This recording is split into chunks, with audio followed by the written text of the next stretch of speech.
চীনের জিলিন প্রদেশে নিখোঁজ হওয়ার পর প্রায় ১৭ কিলোমিটার পথ হেঁটে বাড়ি ফিরে আসা ৭টি কুকুরের গল্প সামাজিক যোগাযোগ মাধ্যমে ব্যাপক আলোড়ন তুলেছে।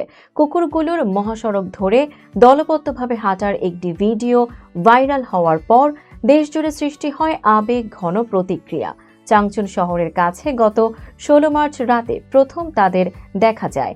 লু নামের এক নেটিজেন ব্যস্ত মহাসড়কে ৭টি কুকুরকে একসঙ্গে হাঁটতে দেখে ভিডিও ধারণ করেন।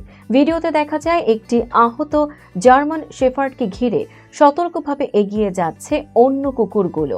সামনে থাকা একটি কর্গি বারবার পেছনে ফিরে দেখছিল কেউ পিছিয়ে পড়ছে কি না। দলটিতে আরও ছিল গোল্ডেন রিট্রিভার, ল্যাব্রাডর ও পিকিনিস জাতের কুকুর। তখন তাপমাত্রা ছিল 0 ডিগ্রিরও নিচে।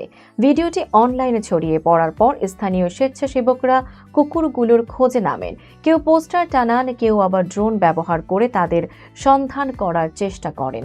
4 দিন ধরে মালিকরাও উদ্বেগে দিন কাটান। শেষ পর্যন্ত 19 মার্চ জানা যায় কুকুরগুলো নিজেরাই পথ খুঁজে ফিরে এসেছে।